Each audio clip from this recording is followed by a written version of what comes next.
Tango Tango Papa 2095, December 25th, 2021.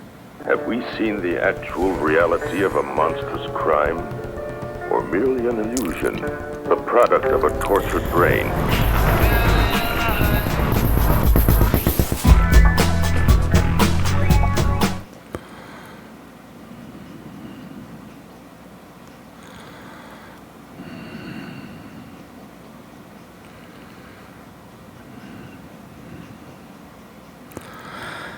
Good morning, good afternoon, good evening. Tom Wiles here with you, coming to you from vacation once again. Today is Christmas Day. We've got another 70-degree day on tap today. It's supposed to get up to 71. Yesterday it was actually kind of windy, so it made it a little bit more difficult to really enjoy the 70-degree day, but it's looking like, at least from here at home, I haven't really checked, but I don't see things stirring around that much. So I think the wind may have died down somewhat.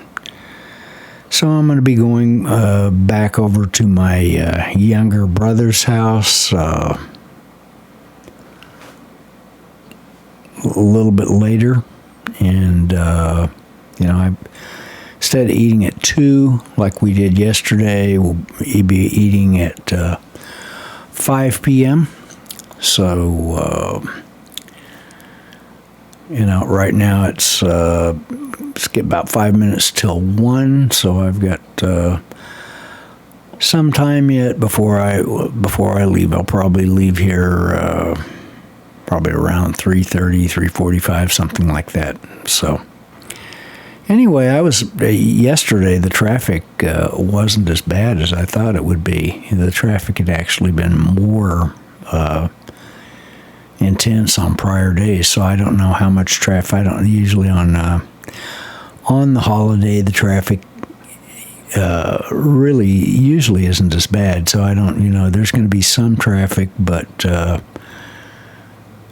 it's not going to be as intense, I don't think, because, obviously most of the stores are closed.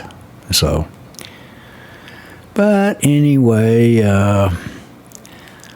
go over there and then eat, and then be back later this evening, and so, kind of enjoy another nice day with family. So what I wanted to talk about today, there's this line in the Bible, let's see here. There's this line in the Bible: man does not live by bread alone, but by every word out of the mouth of God. And it's probably rough. I don't know if that's an exact quote, but it's, if not, it's kind of roughly what it says. And I've often wondered, well, what does that really mean? Man does not live by bread alone, but by every word out of the mouth of God. What could that possibly mean? And I've heard different people talk about that, and typically they sort of put it into nebulous terms, as far as they'll kind of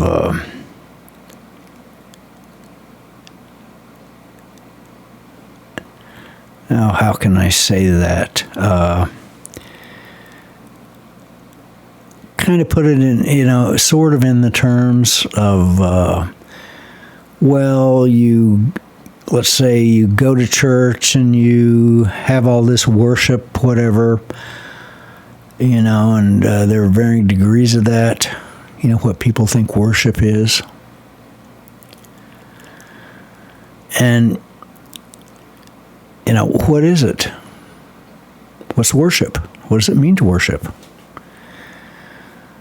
Is it? Does it mean jumping around and singing songs and what have you? Is that what it means? I think that at the base, it's you're worshiping kind of whatever you're thinking about, whatever you're really. We as human beings have a point of awareness, and so you're actually whatever you give your point of awareness to, you're actually worshiping. Ever think of it that way? I think that's it's one thing to say, well, we're going to sing songs and what have you, but what does it really mean to worship? And it really means, what are you giving your attention to? It's not just when you go to, let's say you go to church or whatever, and you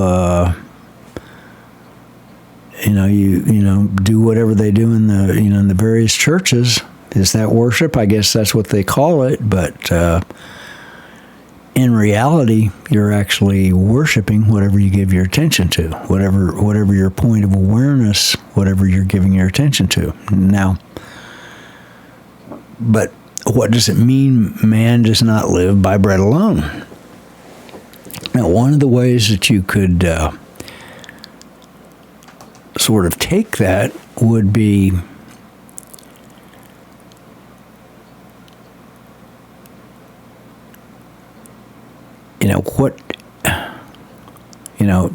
there's different ways people could think of that. You're living in a different energy or whatever. And yeah, I can kind of see that. What does that mean to kind of live in a sort of a different energy state, or, get your energy from the right place? Yeah, I can kind of see that. But what else could it mean?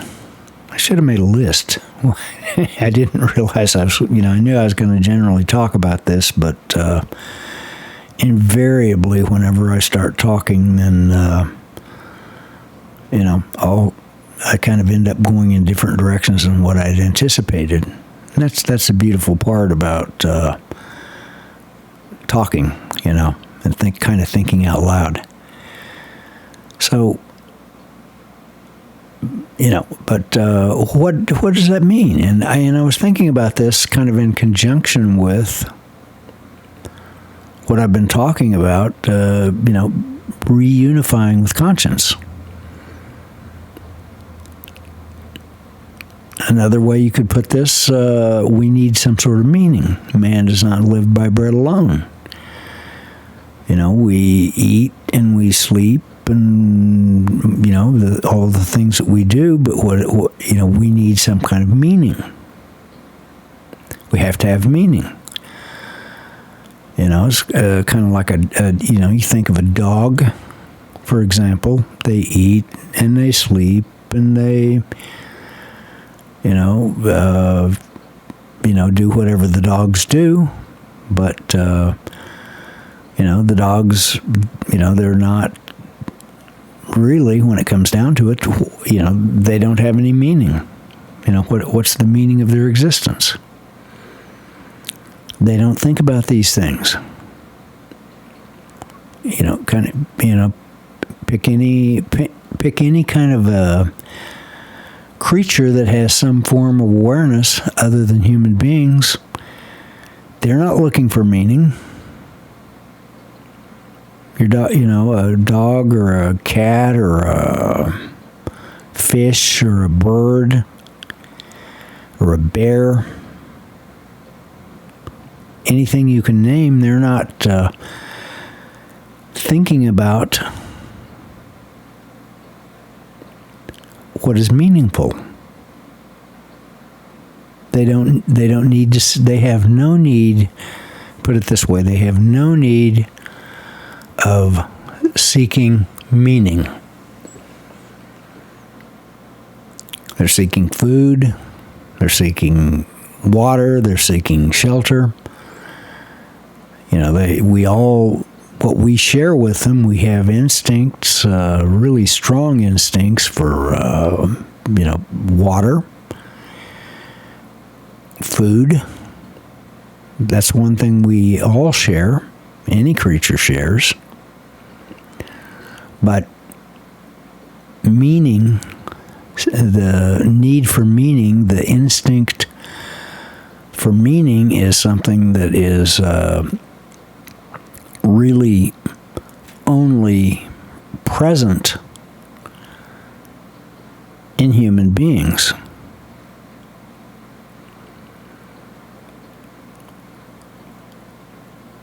And so that's one of the things you could say, well, man does not live by bread alone. We need meaning. Got to have some meaning, because otherwise, we come into this world. We're here for, on like a universal scale. We're here for just kind of a split second. If you look at the scale of the universe, time-wise, we're not here for very long. And we know, furthermore, we know as human beings, we know we're going to die. So, kind of then, what is the point of our existence? Is it, while we're here, is it just to eat and sleep and watch Netflix and, grab the gusto, like a lot of people think, like the old beer commercial? Grab the gusto. What good is that meaning? What does it mean if you eat your candy bar? Is that meaning?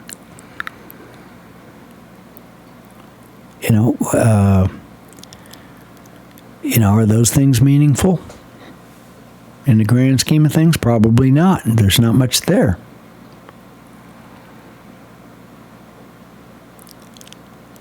So again, we as human beings must, if we're going to find meaning, we must be able to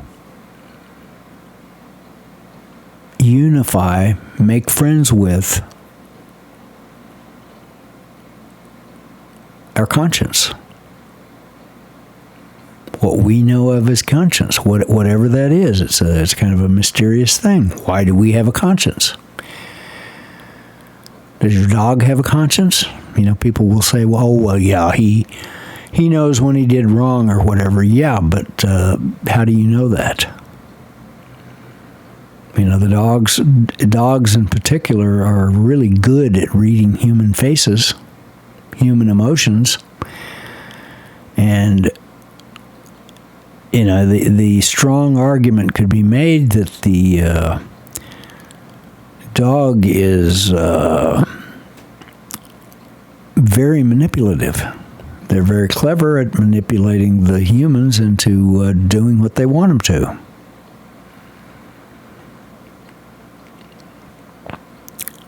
They develop different behaviors that are effective. Babies kind of do the same thing with their parents. In fact, they come kind of prepackaged with some of those, like a baby cries and certain facial expressions. Parents are particularly mothers, are very responsive to that.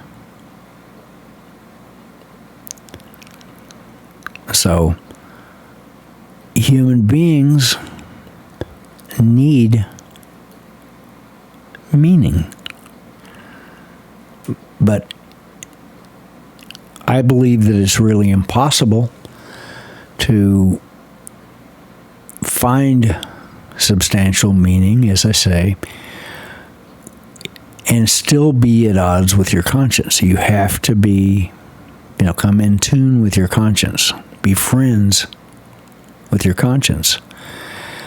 Don't run away from your conscience. That's a terrible mistake.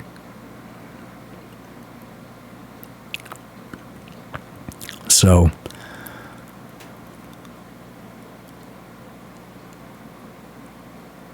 I believe that if your conscience, if you're friends with your conscience, if you're sort of unified with your conscience, then I believe that it becomes possible for your conscience to sort of guide you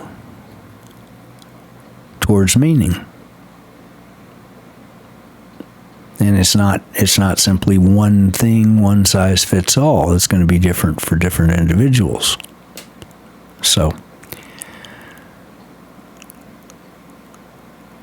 that is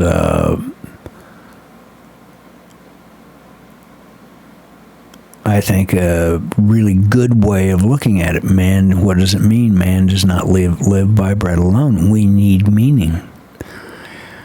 But in order to be able to have the opportunity to be guided towards meaning, we must be friends with our conscience. We must be unified with our conscience.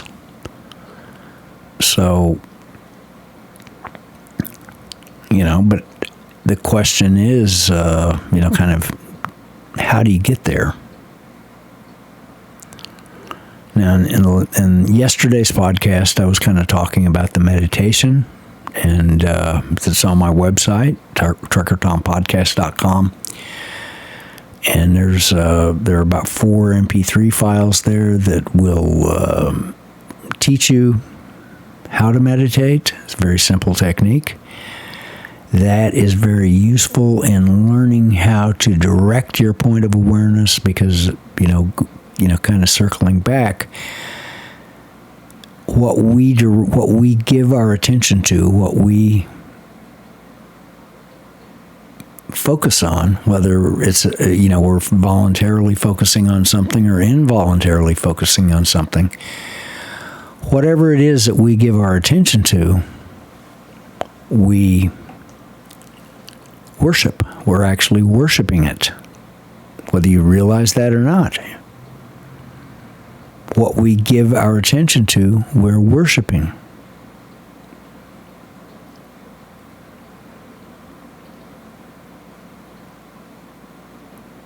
And, if the idea is you want to give up resentment, and in order to be able to reunify with your conscience, you have to give up resentment. I talked about that fairly extensively in yesterday's podcast.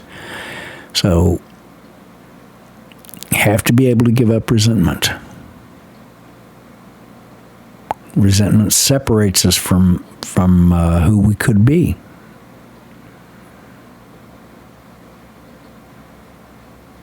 So it's important to learn, how to focus your attention, how to come out of your thoughts. It's useful to practice that. And if you can learn to practice that, then what ends up happening is that you can then naturally end up, instead of running away from your conscience, actually focusing your attention on it. And that is actual worship. You're worshiping whatever it is that is conscience, or whatever it is that's behind conscience. And I believe, as I've said many times, I believe that conscience is God talking to us very silently, without words. Conscience is God talking to us. And of course, we just, it's easy just to cast that aside and think, well, how could that be? It's just, this nasty, guilty conscience. Somehow you think society programmed it in you, or your parents did it, or somebody did it. Want to blame somebody for, how'd you end up with this conscience? How'd you end up with the conscience? It's because no one programmed it. I think it is possible, you can kind of end up with a false conscience. But that's something different.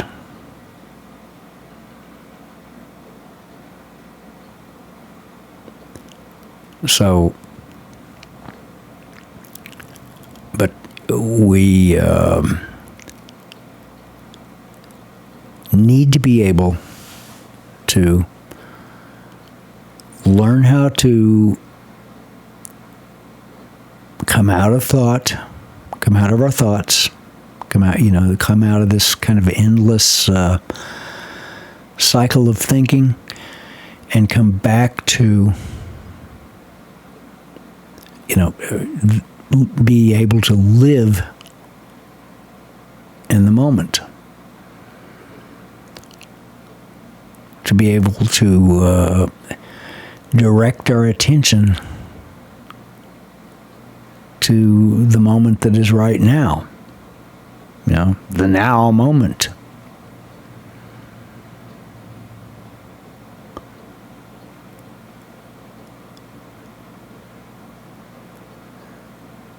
The moment right now is very, very calm. If you can actually learn to experience that, the moment right now, not something in the future, not something in the past, the moment right now is a very calm moment. It's a calming moment.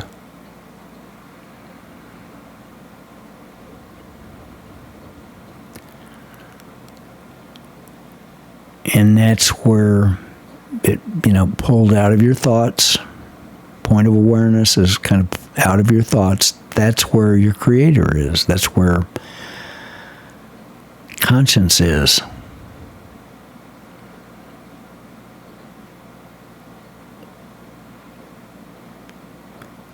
And that's where you can begin to find guidance towards meaning.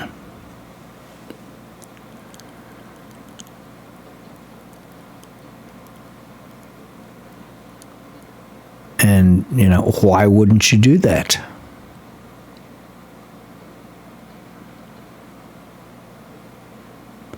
I've been, I've been searching for meaning for my entire life.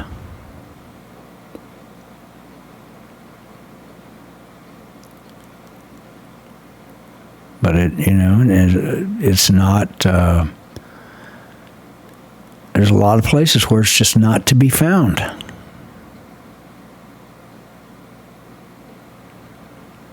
Look here, look there, look, all over the place. It's just not to be found. But at the same time, it is actually really useful to figure out where it isn't. I believe that's, part of the reason we're here as human beings is to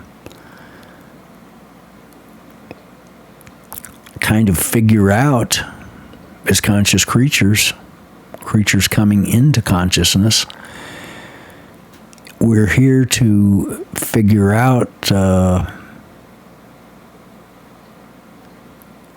where it's wrong. It's useful to be able to know what doesn't work. Because that's actually how we learn most things, is through making mistakes. Making mistakes is actually quite useful. It's actually very useful to make mistakes, because otherwise, how can you learn? That's, mistakes are the most effective way of learning. And once you've made a mistake, then it becomes possible to begin to recognize patterns, and then you know what to avoid.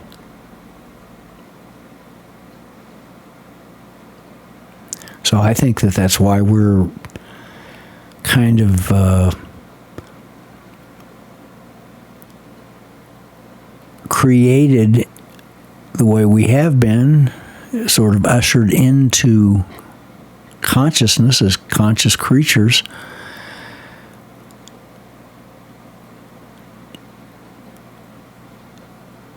We are able to kind of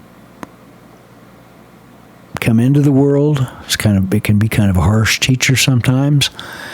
Make the mistakes, and then learn from them.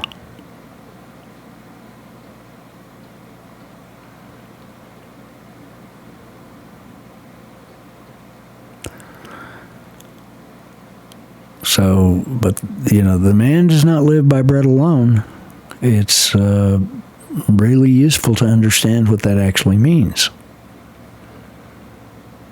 We have to have meaning. We have an instinct for meaning that other creatures don't have.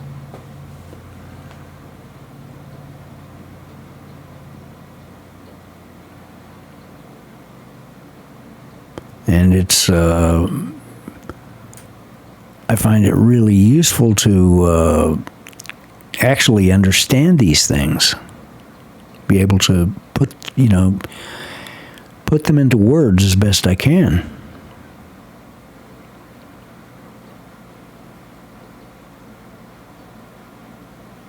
Because, a lot of the things I say you probably already know, but, maybe you haven't heard somebody that actually said it before.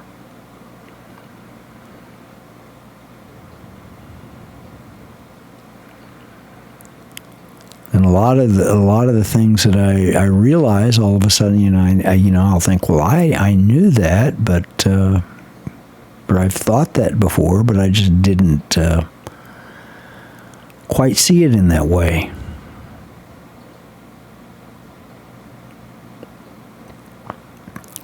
So, but, it really is important for us as human beings, not only children, but adult human beings. It's useful for us to know that we have an instinct for meaning, and therefore, if you have kids, which I don't, I always like to disarm myself. I don't have any kids. But, if you've got kids, it's up to you as a parent to guide your children towards meaning. It's up to you as a parent to do that. And it's also, even if you're an adult, as an adult, the things that you would apply to a child, you can kind of apply to yourself. It's like, I talked about a few podcasts ago, one of the Jordan Peterson the 12 rules for life is, don't let your kids do anything that would cause you to dislike them. Well, you could apply that to yourself. Don't do things yourself that cause you to dislike yourself. And then I'd added to that, don't let your kids do anything that will trip them up on the, finding a path towards meaning. Well, you can say that you can apply that to yourself. Don't do anything that would prevent you from finding meaning. And of course, we do that all the time. It's called distraction. Meaning is always lurking. We're always looking, there's some part of us as human beings, we have this instinct for meaning, and so we're always looking. And, but then, it's like there's two of us in our head, because then you have this wrong side of the ego that kind of wants to know itself as God. And, of course, we do that through resentment, but it wants to know itself as God, and it's trying to separate itself from the other part that's looking for meaning. It's trying to divorce itself from any sort of real meaning. And so the real meaning is always, we're always looking for it, whether we realize it or not. So don't do anything that would prevent you from finding meaning. That's a mistake. It's a terrible mistake.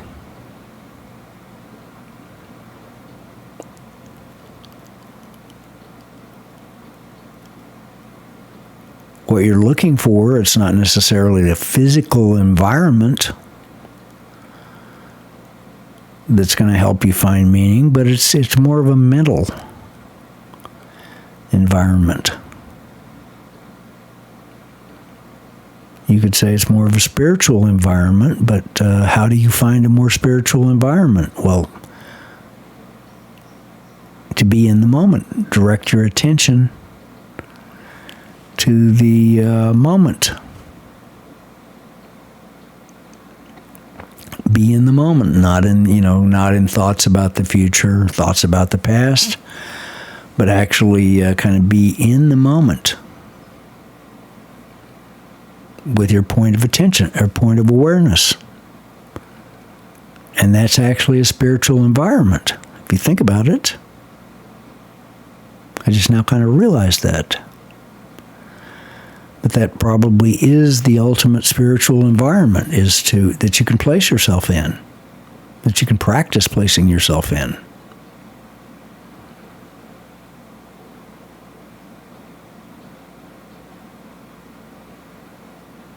So, anyway, how long we've been going? About 31 minutes and 52 seconds. So, if you've been watching the video, I've been kind of experimenting with this. I've got another camera here, and I've kind of, making rudimentary experiments, kind of switching scenes. Still in the process of learning the software, so, but I'm enjoying it, and I plan on continuing with it, and I guess even, and I'm not getting many views on YouTube with this at all, and I'm not really worried about that. Whatever. I'm not looking for giant, numbers of views. And I was thinking about this morning, even if I get, just a few, like a handful of views, if those people are the ones that are interested in it, then it's great. But even if it's just, a handful of views, it's inspiring me to podcast and, with the audio podcast, because that's kind of primarily what I do.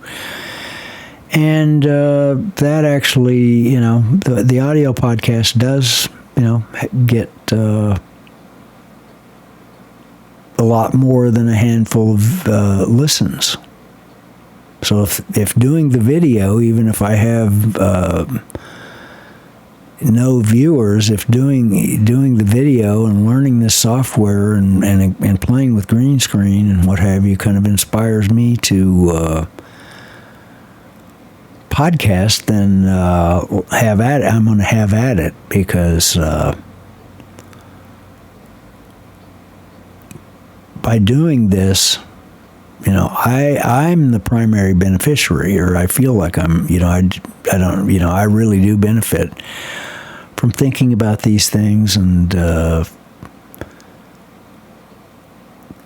kind of, getting in front of the camera and in front of a microphone and sort of articulating them as, kind of in real time.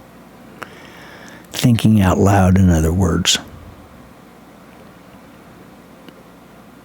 Because that what ends up happening is that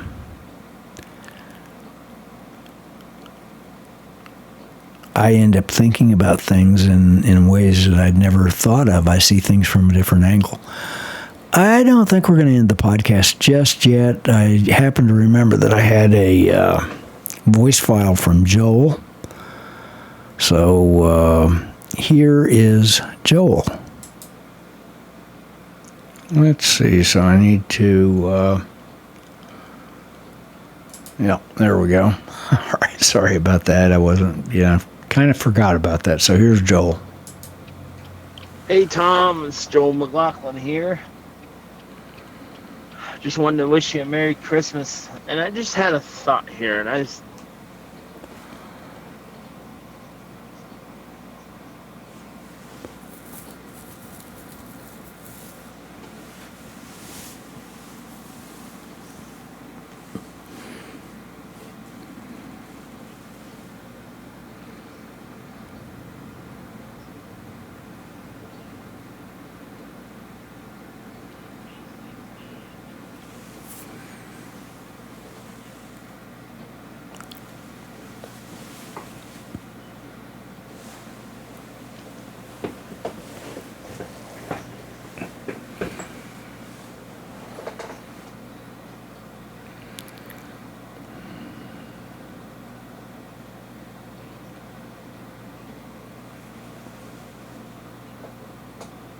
in those cases, I would be prepared for a busy day, because that's the day where if somebody has a gift that didn't work out, they're going to return it and say it's the wrong size, or they just didn't want it, whatever. You know, at least that's the way it used to be. Nowadays, I think the gift card reigns supreme, because that's pretty much what I did for all my Christmas shopping. But in any event, the tenor of the shoppers on Christmas, the day after Christmas, is generally a little bit more I don't know, negative, I guess. You know, because I guess sometimes people are just frustrated. You know, they got this gift, they love this gift because it came from a certain person, and that certain person didn't give the right size or something like that. You know, or there was a little problem with it. You know. Fortunately, our family, like I said, our family, the gift card kind of reigns supreme. That's kind of what we've been getting for our family. You know, it's more of, instead of exchanging gifts, exchanging gift cards. So that's just something I've been kind of dwelling upon, and just something I thought of. So, but tonight we'll probably go to dinner with my dad. I went to dinner a couple times with him the last few days. I came down ahead of time because I just wanted to have some extra time with my dad, and it was good. We had to replace his dishwasher leaked, and one day when I was here, he had a appliance repairman come and take a look at it, and what's wrong with it was the grommet that holds all the stuff in on the bottom of the dishwasher was leaking. So once Dad had that looked at, the guy who was repairing it said, "Well, we can fix it. It'll be like $500. We gotta order the part." You know, of course, week of Christmas, not a really good time to have something like that down. So Dad told him no, paid him his fee, and we went and we found a dishwasher at Lowe's, and we installed it. And that's something didn't plan on doing, but I was really happy I ended up doing it with my dad, because I got to spend time with him, just me and him, trying to get that installed in the counter for him. So we did a good job. We didn't get electrocuted. We didn't make too much water leak all over the floor. His shut-off valves are, they're 20-something years old, so they need some work. But after we got everything hooked up, though, it wasn't too bad. So, all right, well, have a Merry Christmas, sir. Hopefully you have a good time off with your family, and take care. All right, well, thank you, Joel. Merry Christmas to you. Yeah, that reminded me, your story about the leaking dishwasher grommet. The dishwasher that I actually still have, after, this house I've had this house now for 26 years. I believe I got it in 95. That's when so 95, so we got 5, 15, 20, 21. So, 26 years, and the original dishwasher is still going strong. Now, of course, I've been, there's been periods where it's been used more, and then periods where it's been used less. The thing is pretty well, it's a mechanical timer type thing, which that's actually what I prefer on most appliances. If you can get just something with a mechanical timer, and of course that was really common back in 1995 Although you probably, even in 1995, you probably did have some that had some sort of logic chip circuit in them. So, the thing has worked, but not, I don't know, it was probably not long after I got the house, the dishwasher, I came home and I tried to run it, and all of a sudden there was water all over the floor. And turned out that that rubber grommet in the bottom, some sort of a mouse or a rat had got in there and chewed it up. Made a hole in it. And of course that made a mess. And but I was able to recall, that was still in the 90s. I was able to call an appliance repairman, and he came out and he saw what the problem was. It's a Whirlpool dishwasher. I don't even know if I guess that's still a brand, maybe. I think that's what, pretty sure it still is, but as far as parts go, who knows? That may be more of a standard part. I don't know, but in any case, he didn't. Dishwashers then, and probably 95 were maybe $200-300. Something like that, and they might have been a little more than that, but the repair wasn't that bad. I don't remember how much it was. Maybe $25 for the rubber part, and then whatever his fee was for coming out here, and it was whatever it was worth it. And since then, the thing's been in, I've been using it ever since, and it used it yesterday, actually, and it works perfectly. So I guess really the only thing that, if you use the dishwasher right, the only thing that can really go wrong is that rubber grommet could fail. As far as the dishwasher itself goes, I guess the motor, and then there's a pump. Those could fail, but as long as you're using the thing properly, you're going to minimize the chance of failure, I would say. Not, because sometimes people will, don't really clean the food off of the dishes. Now, I don't believe in washing the dishes. Some people want to wash the dishes before they put them in the dishwasher. You don't need to do that. But you do need to knock off all the big crumbs, and I never do pots and pans, and I find it easier just to, since pots and pans are so bulky, I think it's just easier to just wash them in the sink and be done with it. But as far as dishes go, silverware, glasses, that type of thing, dishwasher because basically a dishwasher is just sort of a kind of a self-contained pressure washer for dishes. You think of a pressure washer. Well, that's basically what it is, but it's in a kind of a small environment that you put the dishes in with the soap, and there you go.